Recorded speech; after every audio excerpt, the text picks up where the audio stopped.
the race, 400 laps, unique 4 stages, each 100 laps, fuel window around 70 laps, pit road speed 45 miles per hour.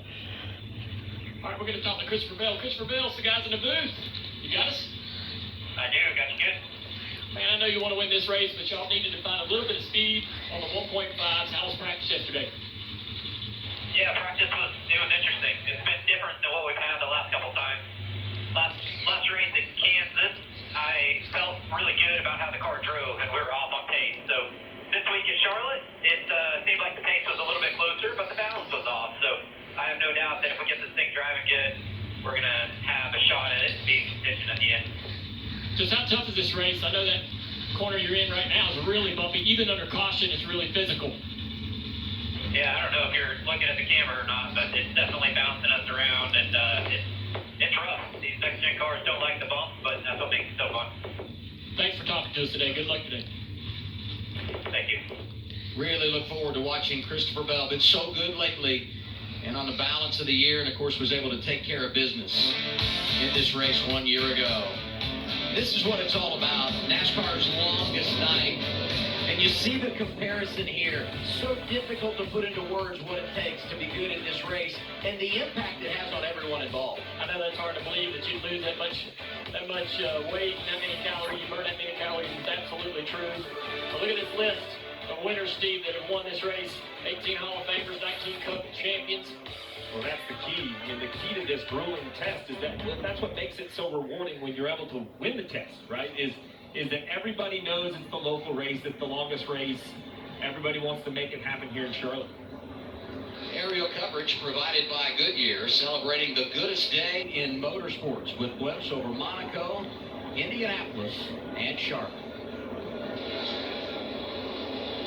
This was that moment in the race where I can't speak to the driver's Dale. Everybody talks about you're comfortable behind the wheel, but as a crew chief, I almost start to settle down as well, right? So many things, you practice, you tested, and now I'm on top of the pit box. I know what is ahead of us, right? We know the task ahead. Let's listen into the 45.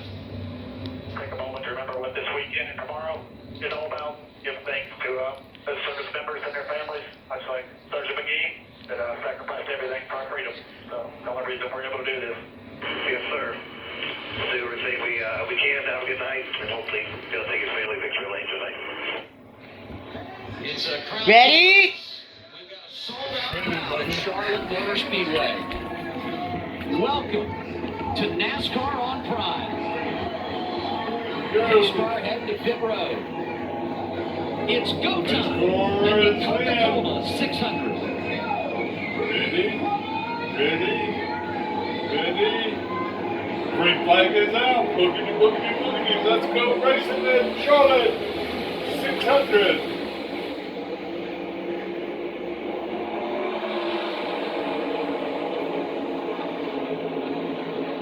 Wow, there, 3 wide.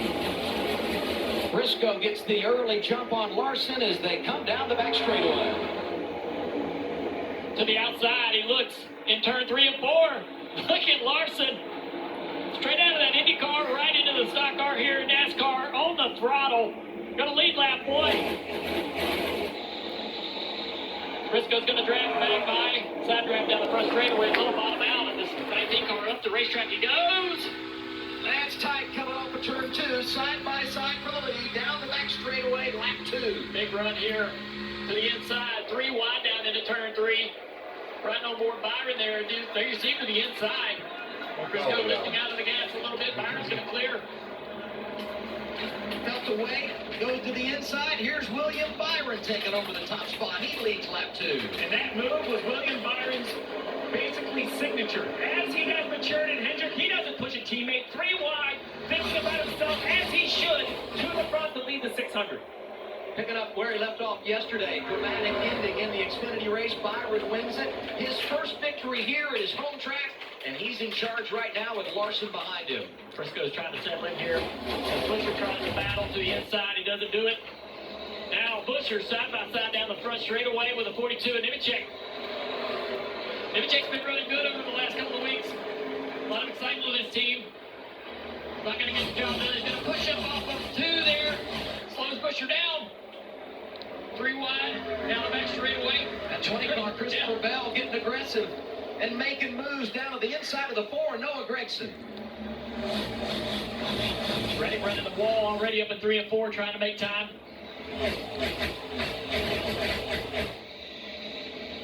Nemechek again to the inside of Busher. Clears him down into turn 1, going to drive up the track, try to take the air away from the 17. He does it. Let's take a replay here of Bubba Wallace getting in a little bit of trouble. Down the back straightaway. Oh, jumped in the gas a little bit, back in, steps out, into the wall. How about the simple thing? All good, right? You're going to have those sort of challenges all night long. There's no way you're going to run this sort of distance without making mistakes.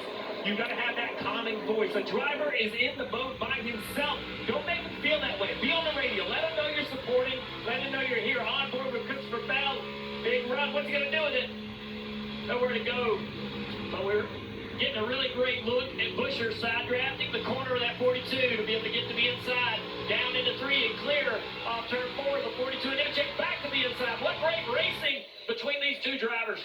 That crossover was nice. You talk about how good Nemechek has been lately. It's been at this style of racetrack, the intermediates for Legacy Motor Club and Toyota, the onboard camera giving us a front row seat as Reddick flashes by in that outside lane. Back to the lead here. Kyle Larson tracking down Byron. Byron to the inside is going to clear. Crowd on board with Larson here. Intercars.com, camera to the inside. The momentum's obviously on the top side of the track. The 24 should clear on corner exit here. But if Larson can get to the door of that 24, it'll make that outside car really tight off corner exit.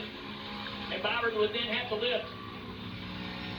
Larson can't follow him because the dirty air behind that 24, he wants that clean air under his car, so he offsets in the corner.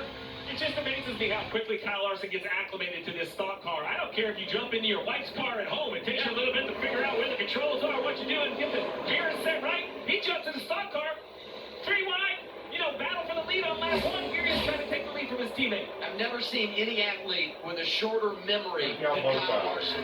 He can forget adversity like that. And here he is once again inside of his teammate. Driver Bud back on point with a little bit of a wiggle in front of Byron.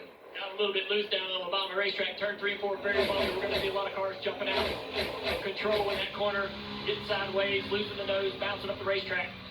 I love the energy of this race early. It's such a good race. It's been one of the best races on the series for the last couple of years on the oval at Charlotte.